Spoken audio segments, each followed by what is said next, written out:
El 19 de abril de 1825 desembarcan aquí, en la playa de La Agraciada, los 33 orientales. Pasaron 190 años de aquel origen. ¿Fueron ellos quienes declararon la independencia y juraron la primera Constitución? ¿Qué rol tuvo Argentina, Brasil e Inglaterra en el nacimiento del país? ¿Eran 33? ¿Eran orientales?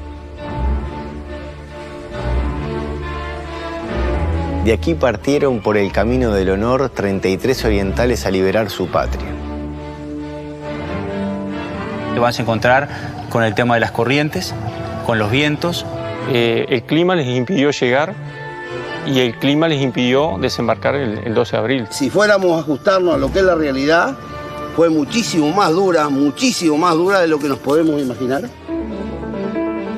¿Cuántos elementos sabemos que hay de ficción en este cuadro? Todo.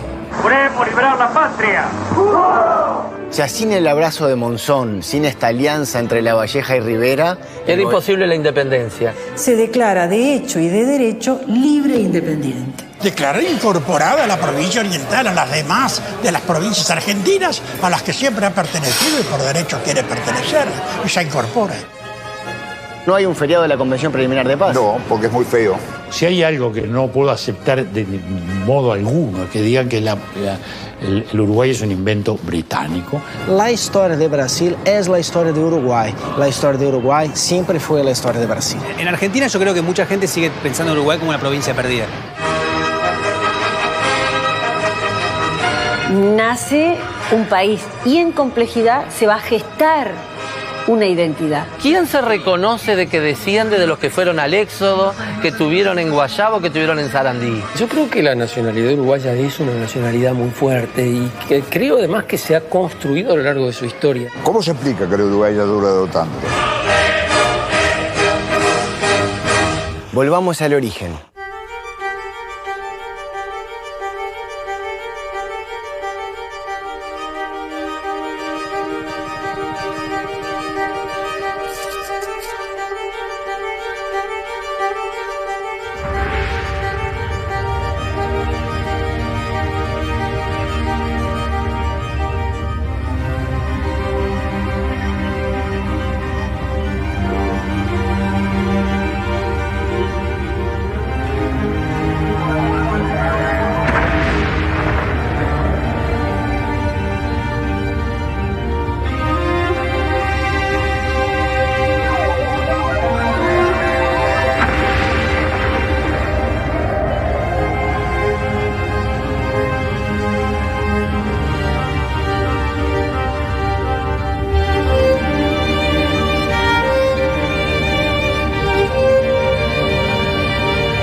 En 1820, el proyecto artiguista llega a su fin.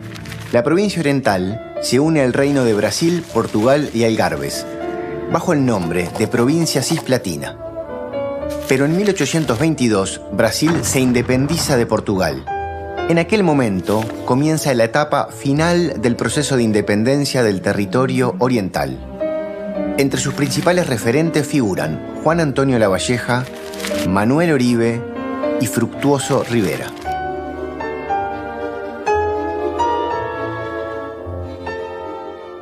João, para el imperio de Portugal, Brasil y Algarbes, ¿qué importancia tenía este territorio?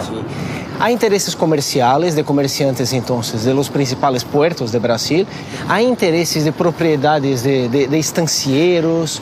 E há interesse político central da família real, da corte, e a ser mais ampla sua influência no mundo americano. Há toda uma mescla muito intensa que hace de la banda oriental, bueno, em muitos sentidos, uma extensão do mundo português. Ana, de la derrota de Artigas al desembarco de los 33 orientales, ¿qué pasó en esos 5 años? Al cabo de 5 años se habían repartido abundantemente títulos nobiliarios, se habían dado múltiples prebendas. Si bien se respetaron las costumbres, las lenguas e incluso las festividades religiosas, ya la fuerza de ocupación empieza a ser un poder burlado, un poder ironizado, un poder detestado aunque me da títulos. Es saber en qué momento se adelgaza el vínculo muy precario establecido con la nueva corona y se rompe. En 1825 va a haber mayor coordinación entre quienes tienen distintas ideas acerca de lo que es el resultado final. Es decir, aquí hay un objetivo inmediato. El objetivo inmediato es sacar a los brasileños.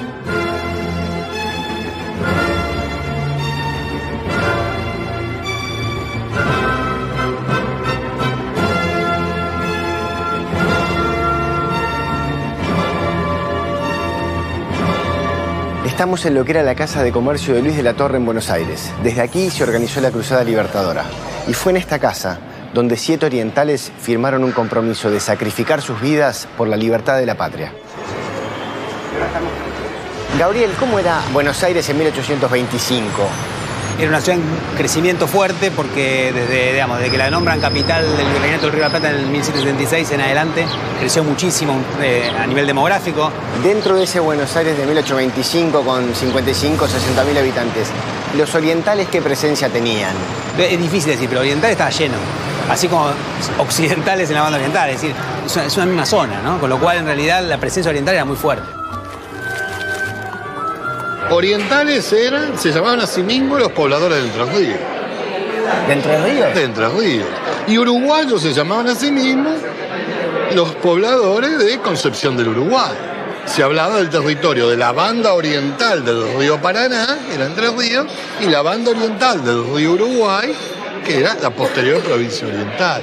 Evidentemente, desde la caída de la banda oriental en manos portuguesas hubo distintos planes y distintas ideas de regresar por ella, tanto protagonizadas por orientales como por otros que no lo eran, pero que consideraban a la provincia oriental como parte de lo que habían sido las Provincias Unidas o lo que había sido el virreinato. Y durante esos años nunca estuvo la idea de dejarse a los portugueses ni tampoco de independizar Uruguay como terminó siendo un país independiente. Claro, la población de acá estaba de acuerdo con que los orientales volvieran a ser parte de Argentina. Sobre todo a nivel popular, ¿no? Que ahí había una idea de que los portugueses eran el enemigo histórico y había que echarlo. Carlos, ¿qué rol jugó Pedro Trapani y Luis de la Torre en organizar la Cruzada Libertadora? Bueno, tienen un rol muy importante en todo este proceso y un papel central. En principio porque financian la cruzada, es decir, son 2 saladistas poderosos, tienen el dinero para eso, y además alojan la cruzada. Todos están allí, a medida que se va reuniendo el grupo, están en su saladero y luego desde allí parten rumbo hacia el norte buscando la playa donde van a terminar desembarcando. Pedro Trapani es la figura fundamental. Convenció a Lavalleja de casi todos los pasos a dar. Lavalleja era sin duda un liderazgo, era sin duda un caudillo temerario, era un hombre lleno de arrojo y de coraje. En ese sentido, esos valores los indican como la persona que debe ir al frente. Pero no tenía una visión política muy aguda. Había que resolver problemas de logística. Entonces, armas, dinero, uniformes, transporte, los contactos. Había a su vez que hacerlo sin que se supiera, digamos, se sabía pero que no fuera muy ostensible que eso se estaba haciendo porque, bueno, los problemas diplomáticos que podían generarse estaban allí. Wilson, cuando los libertadores están en Buenos Aires, en la casa de Luis de la Torre, preparando el desembarco, ¿cómo se enteraban de lo que pasaba acá? ¿Y acá se enteraban de que se estaba preparando algo o no tenían ni idea? Los preparativos en sí mismos eran conocidos por determinadas élites y nada más, hasta por cuestiones estratégicas. Digamos que lo que había era una constante circulación de chasques, que es una forma de comunicación que tiene larguísima data en el continente americano y que en la época de la Revolución resultaron fundamentales. Se procuraba que el chasque fuera alguien conocedor de un territorio que tenía muy malas vías de comunicación, alguien que fuera leal, alguien que fuera rápido.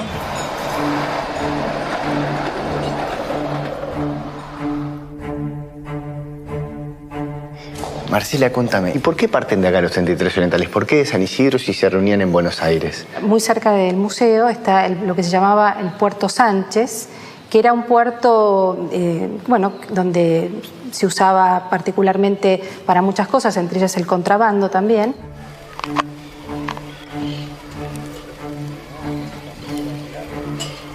De aquí partieron por el camino del honor 33 orientales a liberar su patria.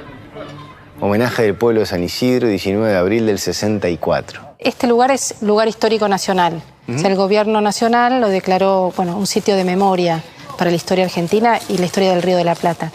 Y este monumento es una obra conjunta entre el arquitecto sanisidrense Marcelo Salas y el escultor uruguayo José Belloni. Que representa, acá está justamente la chalana. La chalana, los 33 apiñados. Creo que la cara de Oribe se distingue ahí en el... Sí, y esto que es como la diosa Belona, la diosa de la guerra. Y salen de noche para no ser vistos, para no ser descubiertos. Claro, porque se supone que las flotas brasileñas estaban controlando el Río de la Plata. Entonces una manera de partir fue en unas de la noche. Incluso la segunda chalana fue la que se pierde y se demora porque llega a otro lado. El 9 de abril de 1825, un grupo de hombres liderados por Juan Antonio Lavalleja zarparon desde aquí, desde San Isidro, a lo que conocemos como la Cruzada Libertadora. Lo hicieron de noche para no llamar la atención. El primer lanchón salió desde la costa de San Isidro con destino a la isla de Brazo Largo. La idea era recoger el armamento y esperar el segundo lanchón. Pero los planes no salieron bien. Tuvieron que permanecer en la isla 9 días.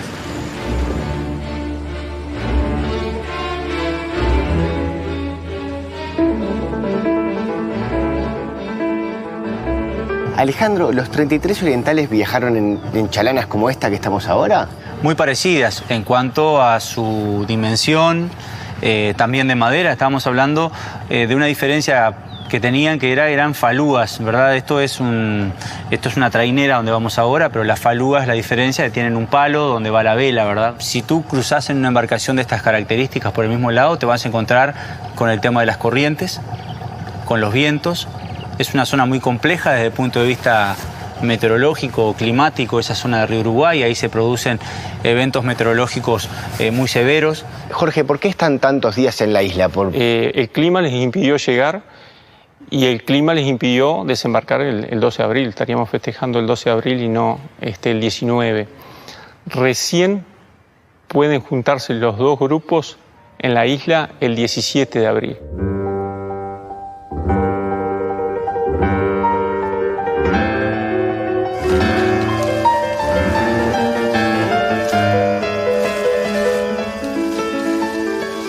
Alejandro, ¿cómo es sobrevivir en una isla como esta, como hicieron los libertadores? ¿De qué viven? Lo más probable es que ellos en la primera partida que sale de San Isidro tienen que haber traído lo básico para alimentarse en los 3-4 días que ellos en principio tenían planificado les iba a demandar la travesía.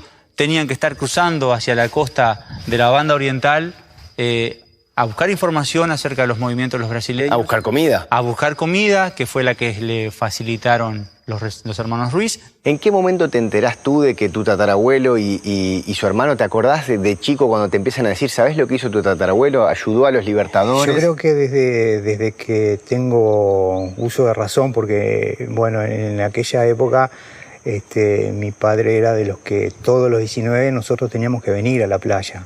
Veníamos porque era una cuestión de familia, que nuestros antepasados habían formado parte de esa gesta y había que venir. ¿Qué fue bien lo que hizo tu tatarabuelo y su hermano con los libertadores? ¿Los espera acá? Los espera porque en realidad quien iba a esperarlo era Tomás Gómez. Tomás Gómez hace la señal de humo el 12 de la noche, el 13 de noche y el 14 de noche. No solo las señales de humo, sino juntar los 60 caballos que necesitaban. El día 14 es descubierto por una de las partidas brasileras. Tomás Gómez decide huir a Buenos Aires, pero antes de cruzar en una chalana, habla con sus cuñados, los hermanos Ruiz, que en las islas de enfrente había un grupo de patriotas dispuestos a desembarcar y demás. Y ahí es donde ellos juntan unos 50 caballos más o menos y acampan acá en los montes. Esperándolos. Esperando y haciendo señales con fogata, ¿no? ¿Cuántas travesías llevan hechas representando a los 33 orientales? 2000, 2005, 2010 Y bueno, y ahora hay otra más en el 2015. Hacían el recorrido tal cual, salían de San Isidro, Sí, ustedes sí, también.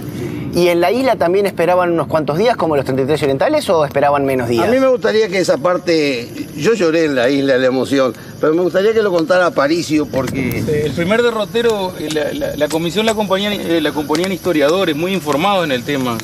Aprendimos muchas cosas en estos fogones en las islas. Incluso hay una isla que se llama Isla de la Paciencia porque tuvieron muchos días pacientemente esperando a los 33 para poder hacer el cruce del río Uruguay. Y todo eso se revivía en los fogones. Estaban esperando ahí, no tenían comida, no tenían alcohol, no tenían tabaco, estaban mojados. Según cuenta la historia, el empuje de 2 o 3, incluyendo el Oribe, hizo que no desistieran. Nosotros estamos convencidos de que si fuéramos a ajustarnos a lo que es la realidad, fue muchísimo más dura de lo que nos podemos imaginar. Finalmente, el 19 cruzan el río y llegan a La Graciada, en el actual departamento de Soriano.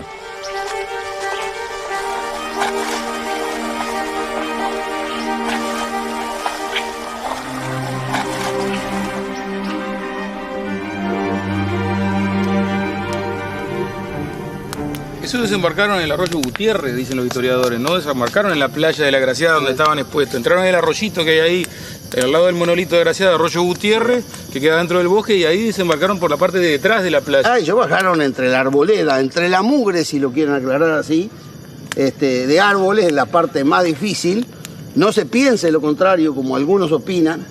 ¿Por qué? Por una razón muy sencilla. La gente de monte, cuando anda haciendo algo oculto, está acostumbrada a andar en el monte y se baja en los lugares que están más bravos para bajar. Ahí es donde se bajan ocultos y no hay duda que ellos hicieron eso.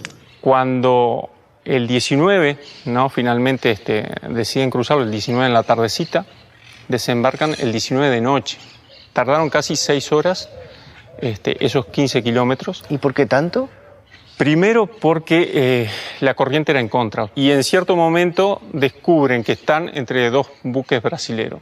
Eso el relato de Spickerman dice que se ven 2 faroles, ¿no? Que era la única iluminación que tenían aquellos buques. Entonces alguien dice que tienen que remar a palada seca. ¿Qué es eso? Y remar a palada seca es hundir el remo, hacer la palanca, sacar el remo que escurre y volverlo a introducir nuevamente sin hacer el ruido continuo del remo en el agua, ¿no? Muchos de ellos dejaron testimonios, pero unos dicen llegamos el 19 en la noche, otros dicen llegamos el 19 en la mañana, unos dicen desembarcamos en el Arenal, los otros dicen en Gardiazabal. En el momento en que están cruzando no tienen cabal idea de lo que va a pasar después.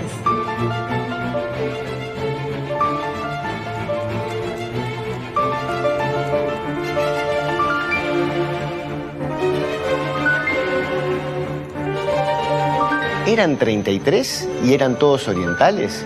Ni 33 ni orientales, y eso ya lo sabemos. En la época eso se discutió, hubo muchas listas. ¿Pero cuántos eran? Nunca lo vamos a saber cuántos eran. Contamos los que remaban en el cruce, no los contamos. Era totalmente heterogéneo el grupo. ¿Venían guaraníes con ellos? ¿Venía alguna afrodescendiente también? Venían 2 afrodescendientes, uno de apellido Artigas y otro de apellido Oribe, que en realidad era esclavo de la familia Oribe, ¿no? De Manuel Oribe. Venían varios de las provincias argentinas, mendocinos, de Buenos Aires mismo. ¿Pero qué se habla de eso? Aproximadamente 40, 50. Deben ser unos 40, más o menos entre 40 y 45, pero con la misma vaguedad con que te estoy diciendo este dato es el que puede uno encontrar en los documentos. El momento del desembarco no se puede saber cuántos eran. Blanes imaginó una escena en la cual puso 33, que era el número tradicional, pero en realidad no se sabe cuáles son las personas que estaban allí efectivamente desembarcando. Y deja algunos de espaldas un poco a decir, bueno, el que falta es este es la persona que usted sabía que estaba entre los 33 pero no está en el cuadro, represéntelo allí. A pocos metros de la playa de La Graciada, donde desembarcaron los 33 orientales, aquí en la estancia de Domingo Ordoñana, vivió Juan Manuel Blanes durante 4 meses, para inspirarse en lo que sería uno de sus cuadros más famosos, El juramento de los 33 orientales.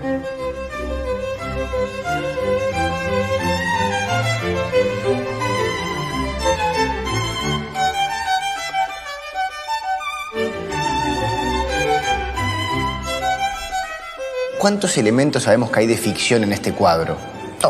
todo es mentira, se puede decir. Todo es ficción. Yo creo que es, lo que no es ficción es el lugar. Fue a la playa, se inspiró, hizo bocetos del lugar, tiene varios cuadros donde tiene el mismo fondo verde. Se llevó la arena a su taller, dicen que la vendía en bolsitas como merchandising, ¿verdad? Para financiarse, para tener el color propio de la arena de la playa de la Graciada. Entonces no todo es ficción. Lo que sí es ficción, porque no se está del todo seguro, y los historiadores te lo dicen, si hubo un juramento, así como está. Lo que pasa que es como las películas épicas. Esto es una situación épica. Cruzamos, venimos a liberar la patria y bueno, hagamos un juramento. Entonces ahí se levantan las armas, ¿no? Y él los viste realmente como las personas que vienen a liberar la patria. El desembarco de los 33 parece ser en sí mismo una frase clave, un mensaje para la masonería, porque el número 33 es importante en la masonería. ¿Qué significa el 33? Y en todos los grados de la masonería, el grado 33 es el grado superior. Se habla mucho de que es un cuadro que tiene símbolos escondidos, sobre todo masónicos. Sí, se habla que tiene símbolos escondidos, que tiene símbolos masónicos, pero sí tiene cruces dibujadas. Aparecen triángulos y estrellas como de repente conformadas por las luces y sombras. Si La Valleja si fuera masón, como dice Amado, los 3 jefes de los 33, los 3 son masones: Rivera, Uribe y Sufriategui. Ahora, ¿qué interés tenía la masonería en esta zona? ¿A qué? Me pregunta más de lo que yo puedo saber. La masonería tiene interés en el mundo entero. Tendría que ser masón. Y si fuera masón no se lo podía decir. El misterio que rodea a la masonería permite esas cosas, ¿no? Permite que no identifiques del todo, que una persona pudiera tener un rol social y un rol secreto político por otro lado. Y hay ideales suficientemente abstractos como para que entremos todos, ¿no? Igualdad, fraternidad, los colores de la Revolución Francesa. ¡Juré por liberar la patria! Se supone que la proclama de La Valleja en el desembarco dice argentinos orientales, pero después en la historia la parte de argentinos se saca. ¿Es así? Dice argentinos orientales, ese es el encabezamiento de su proclama, a ellos se dirige. Pero entonces, si la independencia del Uruguay surge de allí, ¿cómo explicar que lo primero a quien se dirige La Valleja sea ese grupo argentinos orientales? ¿Y cómo explicar? ¿Y cómo explicar? Bueno, en el momento que La Valleja desembarca, su cabeza era esa, es decir, este territorio formaba parte de la Argentina, de lo que en la época se llamaba la Argentina.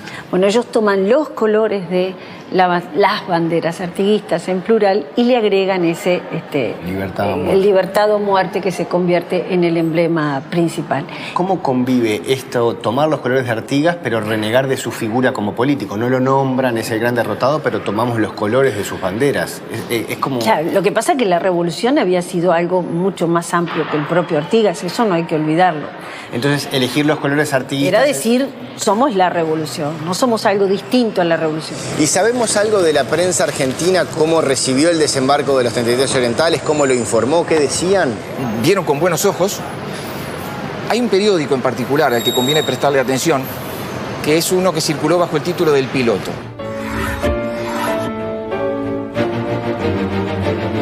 Fue uno de los que más activamente hizo campaña en favor de la liberación de la provincia y de la reincorporación de la provincia al conjunto de las Provincias Unidas del Río de la Plata.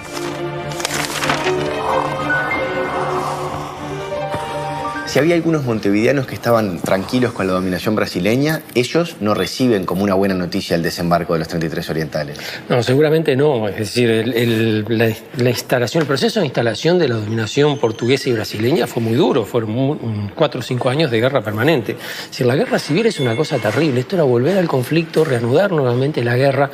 Y la guerra la guerra civil tiene 2 dimensiones que resulta difícil comprender ahora y asumir en toda su magnitud. Por un lado, la incertidumbre personal. No se sabe qué es lo que va a pasar con las personas. Hay guerra, hay un conflicto. El que parece tu amigo puede ser tu enemigo. Y por otro lado, también la otra dimensión. Esa persona que es tu vecino, que es tu compañero, puede haber sido el que asesinó a tu hermano o a tu padre. Después del desembarco, los expedicionarios avanzaron por el territorio de la provincia oriental. Llegaron primero a San Salvador y luego a Santo Domingo de Soriano, donde tomaron como prisionero a un chasque del general Fructuoso Rivera, quien por aquel entonces servía a las fuerzas brasileras. ¿Qué fue el abrazo de Monzón? Lavalleja ha iniciado el segundo proceso, comienzan a tomar puntos distantes del territorio, hay un chasque que delata la posición exacta de Rivera y se da, según una bibliografía, el encuentro. Rivera estaba esperando encontrarlo y la otra versión es Lavalleja hace prisionero a Rivera, le da un rato para meditar y le dice, piénselo, se suma o acá se lo pasa por las armas. ¿Y qué opinas del abrazo de Monzón? ¿Rivera estaba convencido de aliarse o lo hizo porque si no lo mataba? Yo creo que estaba convencido. Poco tiempo después de eso ganó la batalla del Rincón, ¿no? Y Moro le da gente armada a una persona de cuya fidelidad desconfías. En ese sentido, yo creo que el abrazo del Monzón fue realmente un acuerdo entre los dos principales caudillos que había en aquel momento en el territorio oriental. Yo creo que Rivera fue capturado. Rivera considera que ponerse del lado de su compadre Juan Antonio era preferible a seguir fiel a los brasileños. Creo que allí hay un cálculo estratégico de Rivera. ¿Qué quiere decir que eran compadres?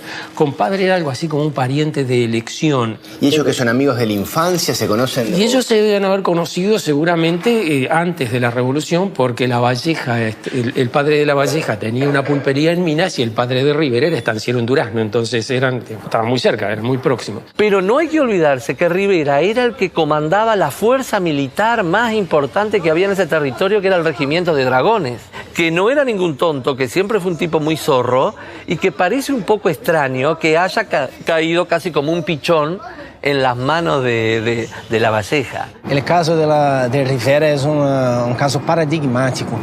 En este periodo todo a que nos referimos, los cambios de posición son casi la regla. ¿Sí? La gente cambia de posición todo el tiempo. No son necesariamente defectos de carácter, no son necesariamente traiciones, porque la situación histórica les obliga o les incentiva estos cambios. ¿Y cuál es el carisma que tenía Lavalleja? Evidentemente tenía una capacidad de arrastre de multitudes extraordinaria, ¿no? Era el hombre rebelde, era el hombre de alguna forma salvaje, movido mucho más por impulsos que por razonamientos. Yo creo que Rivera es más caudillo que Lavalleja. Es un personaje sinuoso, es un personaje que tiene altas y bajas, pero en todo momento es un personaje al que la gente lo sigue. Si tú me preguntas a mí, que soy blanco como hueso de bagual, ¿cuál es el caudillo más carismático que nunca nació en este país? Te digo, fue Alfonso Rivera. Rivera y Lavalleja son los dos grandes líderes y viene atrás Oribe, ¿no? ¿O es una percepción errada esta? No, no es una percepción errada, lo que pasa es que es una percepción que tiene que ver con la historiografía. Oribe es todo el tiempo un oficial militar, es un hombre muy rígido.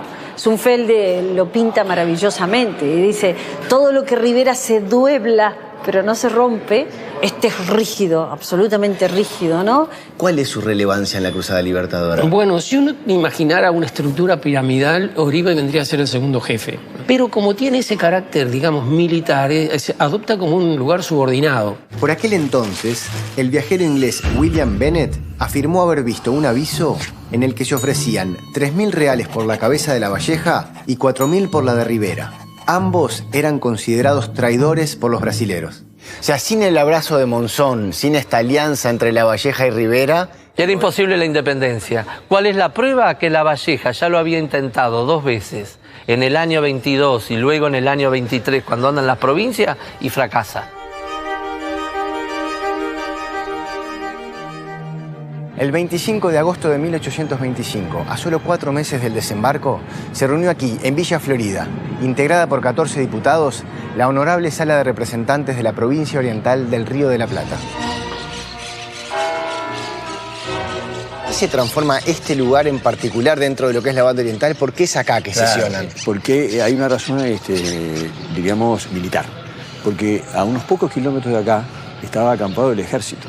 Y eso que le daba a este lugar una protección muy importante. ¿Cómo se llegaba a Florida en aquel entonces? Digo, los caminos, el que viene de Maldonado, que atraviesa Florida, ¿cómo llegaba? Los Borbones, a finales de la época colonial, habían organizado bastante bien lo que eran los caminos reales y los sistemas de postas y postillones. ¿Qué son las postas? Las postas eran lugares donde había el dueño, era el maestro de posta, que se comprometía a dar albergue a los que andaban viajando, tenía que tener caballos para mudar los caballos.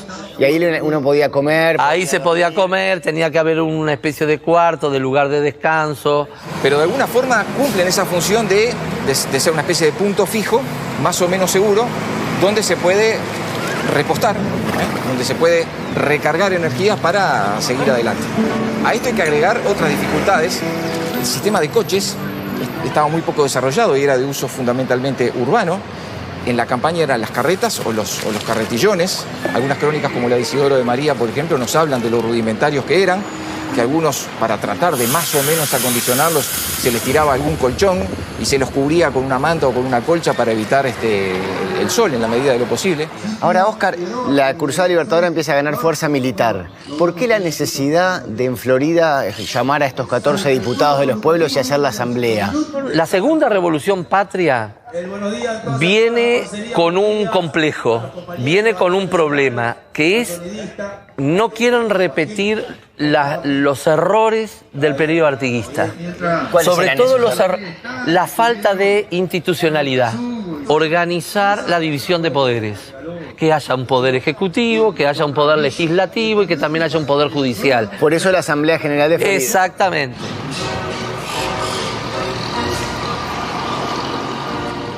En este predio histórico fue proclamada el 25 de agosto de 1825 con palabra de ley, fundamentada en la soberanía, la reafirmación de la existencia política y jurídica del pueblo oriental. En esta esquina, o sea, al lado de lo que sería la catedral, se encontraba el rancho de don Basilio Fernández. Eso te iba a preguntar, Eduardo, en aquel entonces las casas de Florida, ¿cómo eran? ¿Eran casas modestas o había grandes edificaciones ya? Quizás esta sea la más importante de Florida, ¿no? Y era de techo de paja. Y era de techo de paja.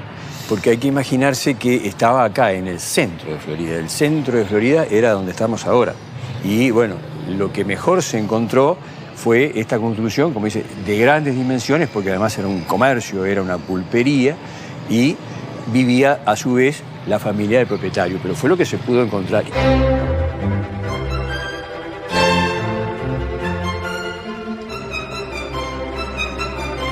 Esta es una maqueta que representa la asamblea sesionando en la casa de Basilio Fernández. En la sala de representantes de la provincia oriental, justamente, que comenzó sus sesiones el 20 de agosto de 1825. Y la representación es que sesionaban así. Me imagino que el que está de pie es La Robla, porque además tiene la cruz. Juan Francisco La Robla, que era el presidente de la honorable sala de representantes. A su izquierda tenemos a Joaquín Suárez, que era el diputado de la Villa de la Florida.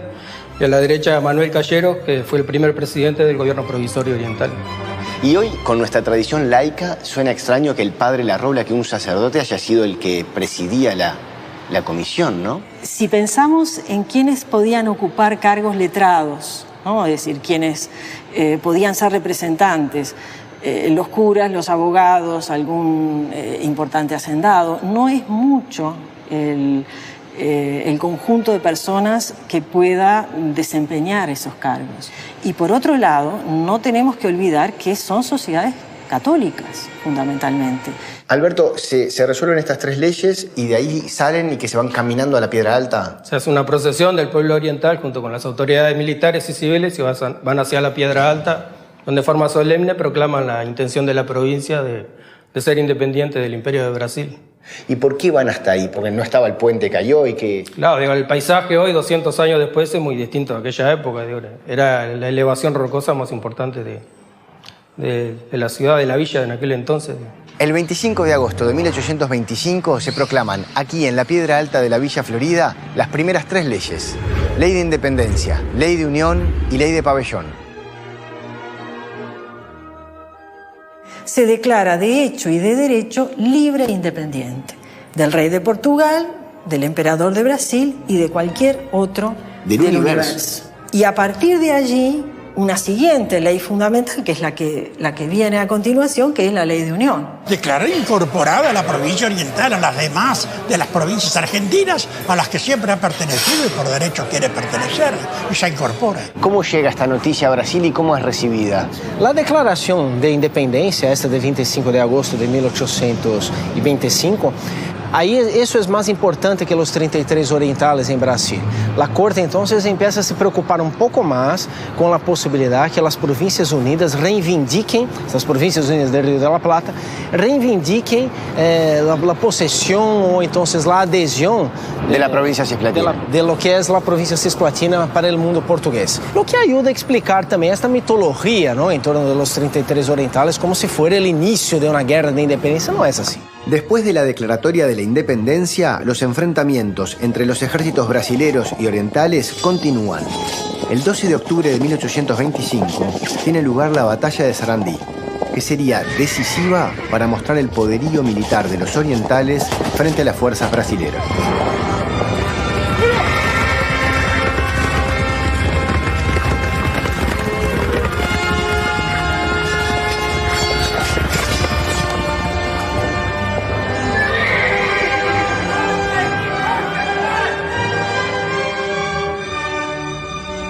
Bueno, acá tenemos una maqueta con la representación de la batalla de Sarandí. Una ala estaba al mando de Manuel Oribe, la otra ala al mando de Rivera y el centro al mando de La Valleja. Una batalla de caballería, digo, las fuerzas eran parejas, habían 2.000 hombres del lado brasilero y unos 2.000 hombres también del lado oriental. Digo, la intención de los brasileros era terminar en un solo golpe en una batalla decisiva con las fuerzas orientales. Rivera venía de capturar la caballada brasilera allá en Rincón, que la caballería en esa época era un arma decisiva. Digo. ¿Cómo es que le robaron los caballos a los brasileños? Se habla de la batalla del Rincón, pero en realidad fue una acción de Rivera donde una noche cayó de sorpresa sobre el campamento brasilero y le arrebató la caballada. ¿Y cuánto duró esta batalla? Unas pocas horas, ahí cuando La Valleja ordena el carabina a la espalda, sable en mano, y decide todo en una carga de caballería rápida. En una carga de caballería avanza sobre los brasileños y los derrotan. Chocan ahí y los derrotan. El éxito de los 33, digamos, primero cuando se les pasa a Rivera, ¿no? Y después en insubordinar a prácticamente toda la campaña, es algo que sorprende mucho, gratamente a quienes querían echar a los portugueses acá y de manera nefasta para el gobierno porteño que no quería la guerra. El éxito de los orientales de alguna manera era como contraproducente porque los obligaba... Acá empieza a generar un entusiasmo de decir, bueno, hay que ir a pelear. Es decir, ¿qué estamos los diarios opositores al gobierno dicen, ¿qué estamos esperando para ir a apoyar a estos que además les está yendo? Y sobre todo después de Sarandí, o sea, algo hay que hacer. Las fuerzas brasileras fueron reducidas a las fortalezas de Montevideo y Colonia. En ese momento, el Congreso de las Provincias Unidas, reunido en Buenos Aires, decide la incorporación de la provincia oriental. Después de la unión del territorio oriental a las Provincias Unidas, Brasil declara la guerra a Buenos Aires y bloquea su puerto.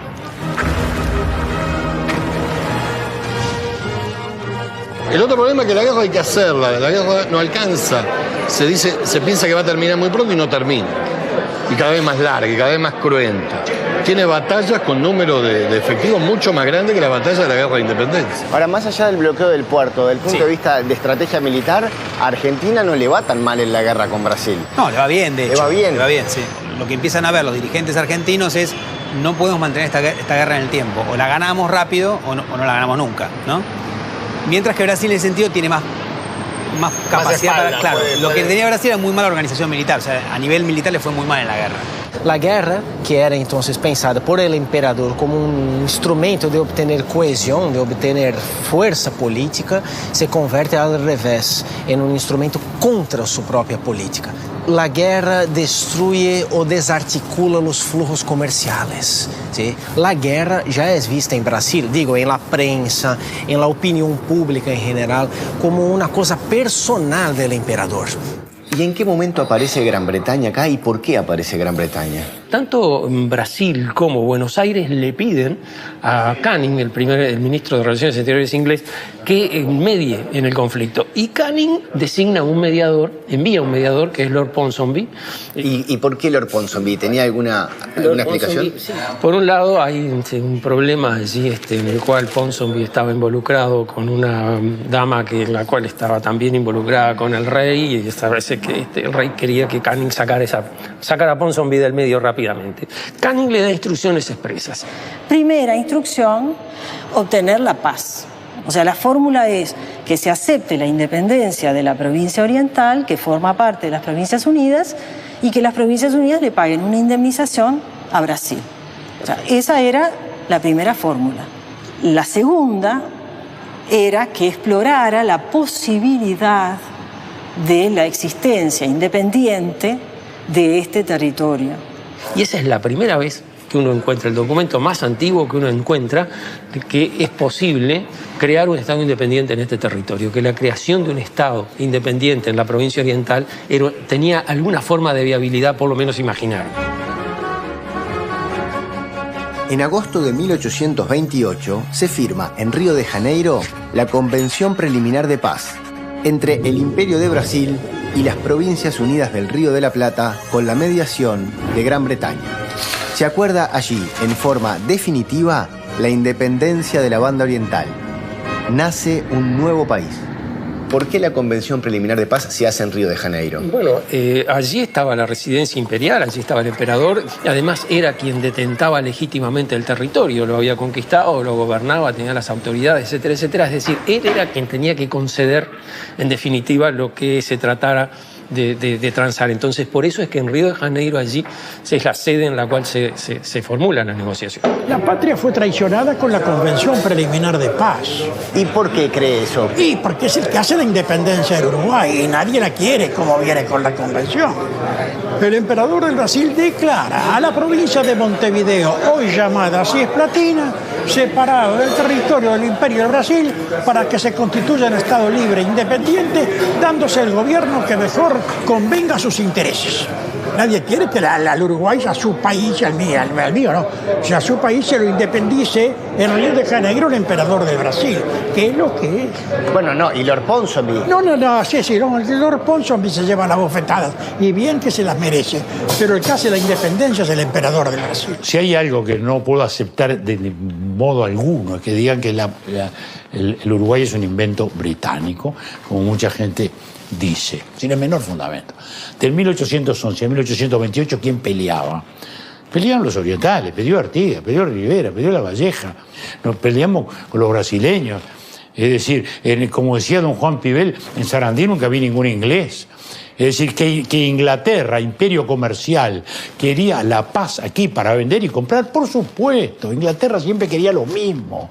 Pero todo este proceso del 1811 al 1828, esos orientales se imaginaban formando parte de las Provincias Unidas, no se imaginaban un país solo Uruguay como terminó saliendo de la Convención. Exactamente.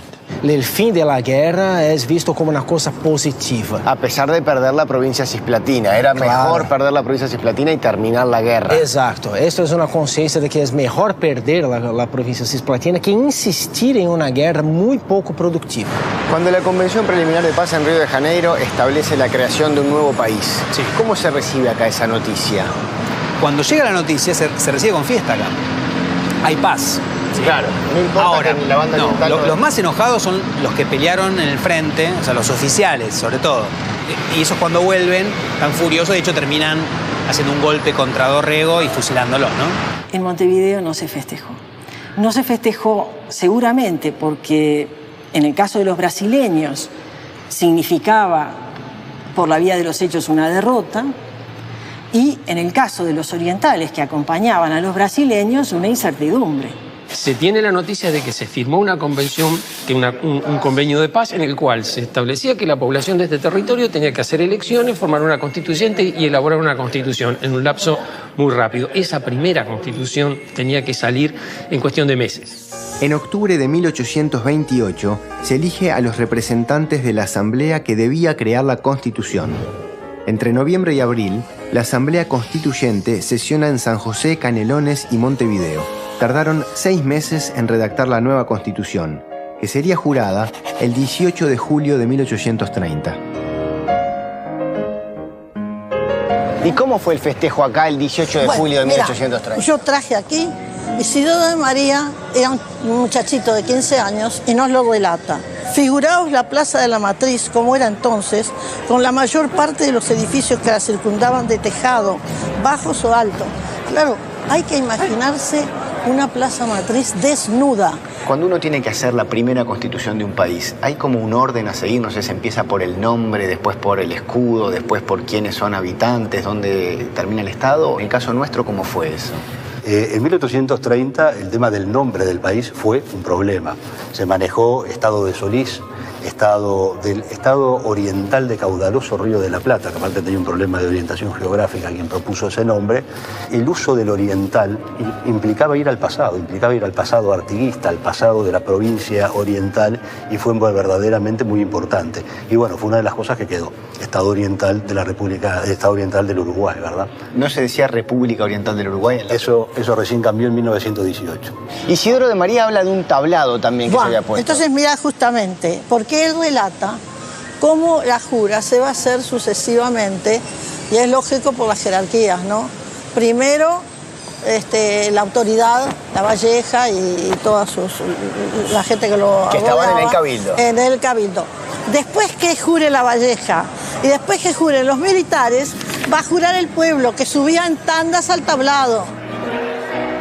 ¿Había un espacio para los indígenas, para los gauchos, para las mujeres en la Constitución de 1830? No estaban previstos así, es decir, ningún grupo social está definido así. Para el caso de las mujeres, por ejemplo, nadie imaginaba que pudieran formar parte de la ciudadanía. Es decir, en ese sentido, la Constitución uruguaya es una constitución de la época. ¿El pueblo qué era? ¿Una mínima burguesía o subía el pueblo realmente y juraba? Ahí pueden haber subido todos, porque es jurar adhesión.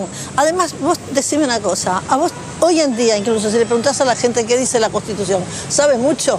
Era un festejo. Y los festejos siempre son importantes para la gente. ¿Queda algo de la primera Constitución hoy? Yo diría que quedan algunos principios básicos, verdaderamente importantes, de los que hay que defender. Por ejemplo, principio de separación de poderes. Y, por supuesto, el respeto de la voluntad popular. Las bases de un sistema democrático están clarísimamente establecidas en la Constitución de 1830 y, en líneas generales, se mantienen hasta hoy.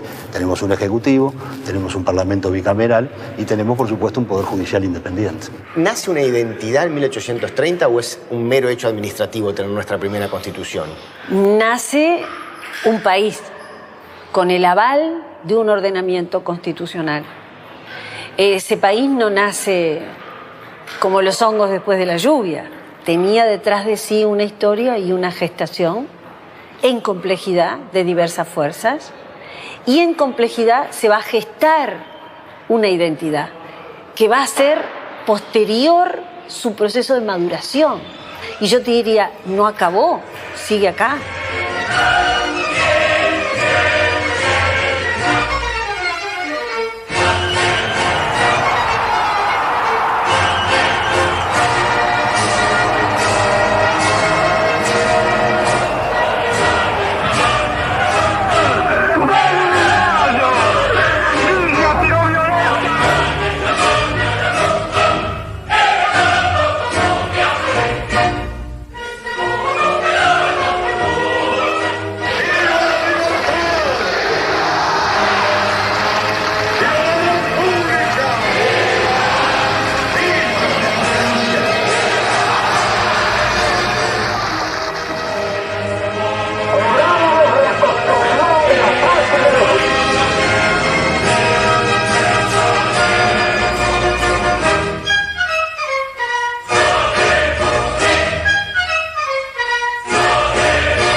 El país ya tenía su primera Constitución y en 1830 Fructuoso Rivera es electo presidente del Estado Oriental del Uruguay.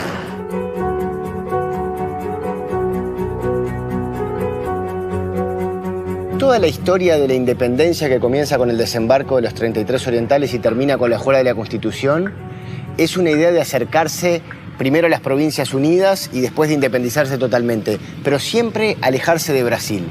Sin embargo, ustedes son frontera con Brasil. ¿Cómo se vive eso acá en una tierra de frontera? Desde mi óptica, yo te diría que toda la banda oriental fue siempre un territorio de frontera. Frontera entre el Imperio Español, frontera entre el Imperio Portugués, luego entre lo que va a significar lo lusitano, lo brasileño, luego lo argentino, y hoy esta realidad.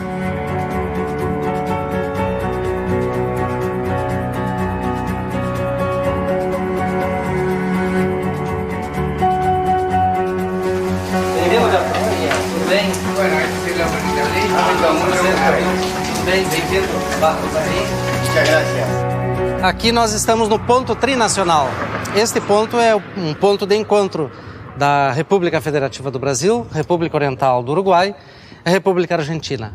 Então nós estamos... Esto ya es Argentina? Exatamente. Tá? De um lado, Barra do Guaraí, Bejonhão e Montecaceiras em frente. Em Barra do Guaraí, neste ponto de fronteira, a integração é muito forte em todas as áreas. Na prática, todos esses detalhes culturais, do mate, da música, da tradição, aspectos do folclore em geral, nos identificam muito. Não nos sentimos brasileiros uruguaios, nos sentimos uma comunidade, apesar da fronteira.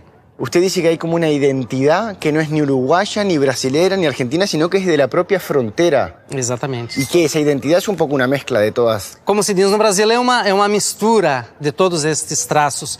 Nós estamos muito mais ligados ao Uruguai y aquí próximos a Argentina do que propiamente ao Brasil. En la realidad de frontera, nosotros casi te diría tenemos una familiaridad más grande con los brasileros que con los propios argentinos.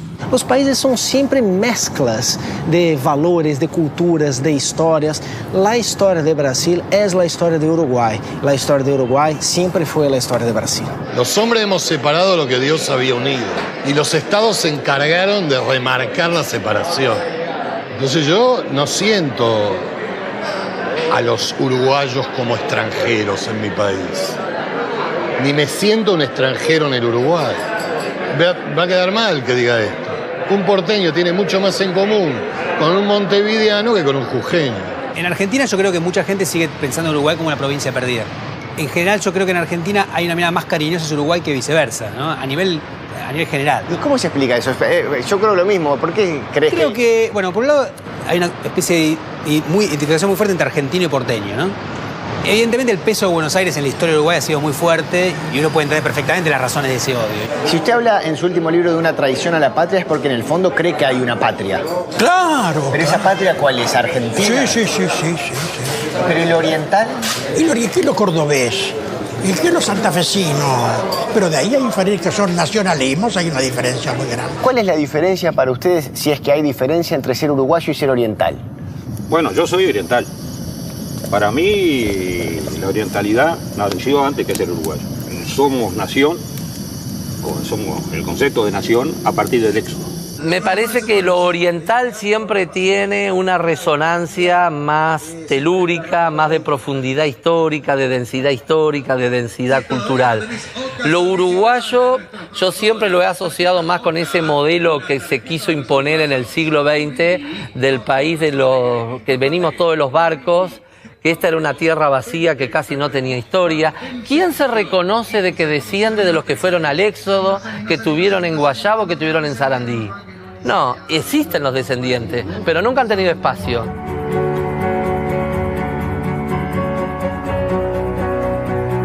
Creo que hay estados constituidos, creo que se han ido generando identidades nacionales que no había en 1830.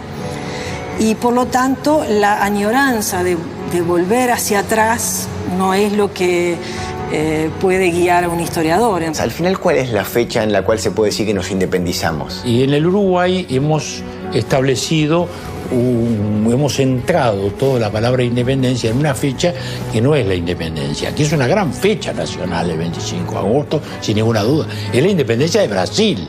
Con ese criterio también habría que eliminar como fecha patria el desembarco de los 33 orientales, porque tampoco ellos querían la independencia que tenemos hoy. El disparate es decir que la fecha de patria tiene que ser la independencia.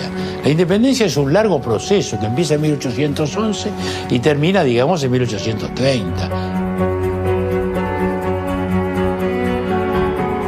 ¿Cómo se explica que el Uruguay haya durado tanto? ¿Cómo se explica que hoy sea una independencia absolutamente, diríamos, fundamentada, absolutamente sólida? ¿No? Quiere decir que había un factor diferencial, ¿no? Que viene de Artigas, pero que en su lucha por la autonomía y por los derechos de los pueblos fue generando una conciencia de alteridad en los orientales. Somos otra cosa. Podés rezongar por el país, podés discutir su viabilidad casi como un ejercicio de autoafirmación, pero de verdad pensar que la identidad uruguaya es débil, o que el Uruguay no tiene porte suficiente como país sustentable, creo que en el siglo XXI ya no. Creo que una nación no se define por el procedimiento por el cual surgió su independencia, sino más bien por la construcción de su historia a lo largo de todo su pasado. Yo creo que eso no se explica por lo que pasó en 1825, se explica por todo lo que desde 1825 hasta acá ha estado sucediendo. En mi país, qué tibieza cuando empieza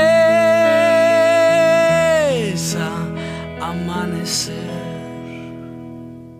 ¿Cuál es nuestra identidad? ¿Cómo nació el Uruguay independiente? Ese relato nos impulsa a construir nuestra historia hoy, a transformarla, a hacerla nuestra. Fuimos al origen porque importa saber quiénes somos y hacia dónde vamos. Dice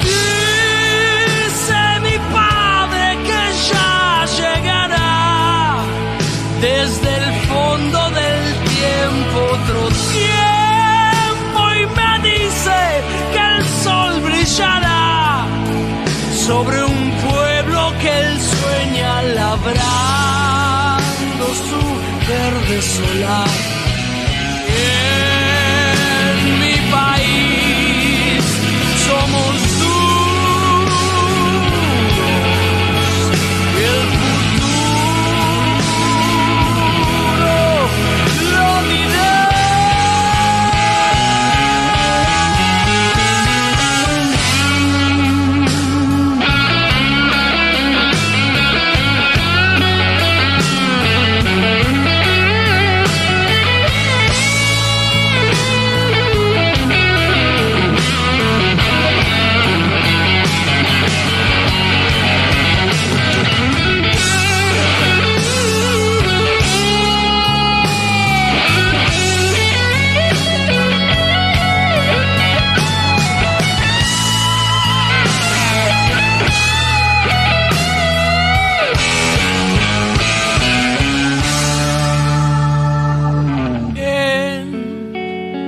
País, qué tibieza cuando empieza a amanecer.